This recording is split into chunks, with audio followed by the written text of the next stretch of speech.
The appointment of Chief of the General Staff Gerasimov as a commander of the joint group of Russian forces in Ukraine is a revenge of the classic generals, Mikhailo Podolyak, advisor to the head of the Office of the President of Ukraine, said on the air of the All-Ukrainian Telethon. According to him, the generals are pushing Prigozhin and the Federal Security Service out of the leadership of the so-called special military operation.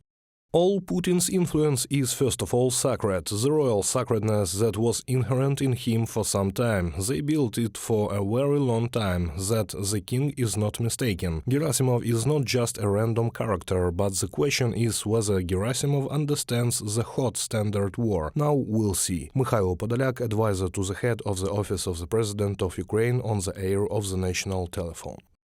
According to experts, the rotation in the defense ministry will not change the situation on the battlefield. It will only simplify a number of organizational issues. The appointment of Gerasimov to lead this united group will make it much easier to carry out a whole series of military bureaucratic procedures. Surovikin's possibilities in his former position were quite limited for conducting conversations or negotiations, sending requests and demands, and so on.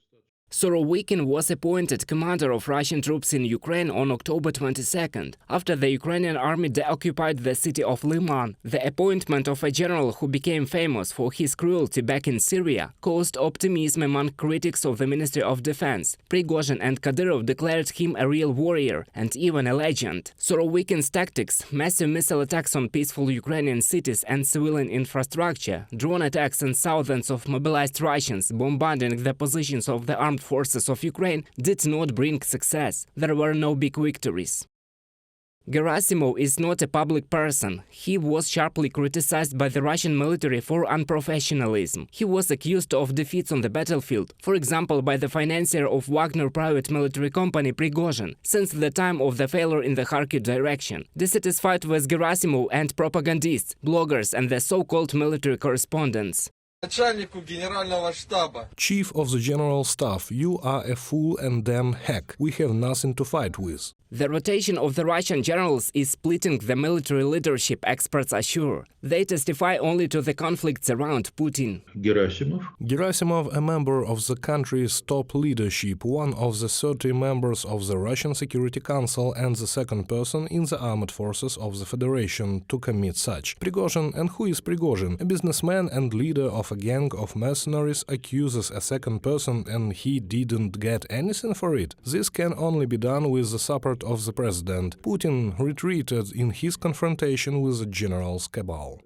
Although the president of the aggressor country demonstratively took the side of the generals by rotation in the leadership, experts do not exclude the possibility that Gerasimov will be kept in office in order to blame the Russian army for all the failures later. Structural problems in the enemy's armed forces are obvious, said the General Staff of the Armed Forces of Ukraine.